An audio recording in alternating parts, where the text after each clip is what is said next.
Thanks for clicking on the video. Hello and goodbye for anyone sticking around. I just want to talk about what it is I like about Monster Hunter Frontier and some of the things I dislike so far. To start with, I really like the combat.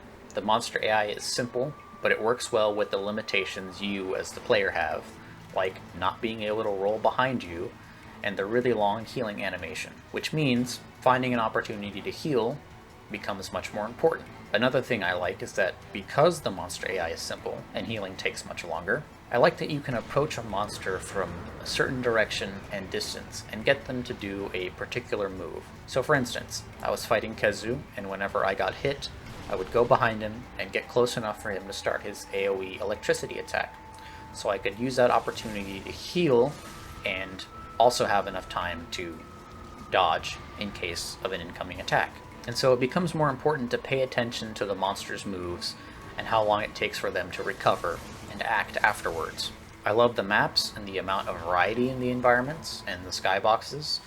Even though the visuals are dated, to me it doesn't take away from how stunning certain areas can be.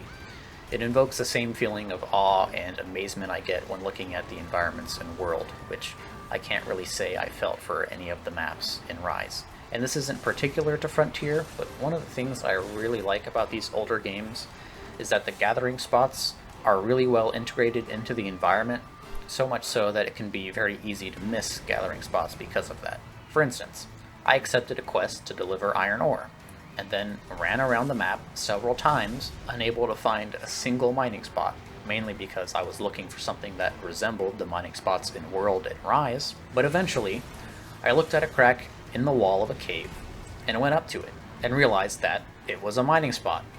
And there was another cave with crystal inside, and I went up to those and they were also another mining spot. They fit so perfectly into the environment that I didn't think anything of them. Something else that I think is really amazing is that Frontier has followers. They have NPCs that you can take with you on hunts, and you get to customize them, and you can even change the armor they wear, and that kind of thing. So I'm just wondering what took them so long to add this into newer titles. And speaking of armor, I really like the armor designs I've seen so far, and even the weapons look really good too.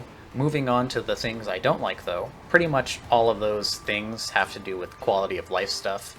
In particular, it's that dying removes your eating buffs, and I don't know if there's a way to eat during a hunt to get your health back. I know the same thing is true in World, but I faint very rarely in World, and World gives you the ability to eat during the hunt, so maybe there is a way, and I just haven't noticed. Another thing is making sure your inventory is empty after you hunt, because monster materials don't have a separate pouch like in World and Rise, so you need to clear out your inventory after every hunt essentially, which can get kind of annoying, but it's not too big of a deal.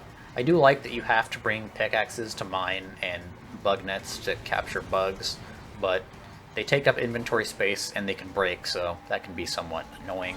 I'm still trying to work my way through the game though. I recently fought Rathalos, and it took me 20 minutes, which reminds me I completely forgot, but having to paintball monsters, well, I don't really mind it. I hate that they can run out, and if you're not paying attention, the monster can easily move to a new area before you're able to paintball it again, and that can lead to you running around the map trying to figure out where the hell it went. So that's another big complaint that I have. Either way, I'm having a great time. I thought I wouldn't really be able to adjust the combat, but honestly, it just feels like a slower and more clunky version of Rise, so it's not even that difficult of a transition.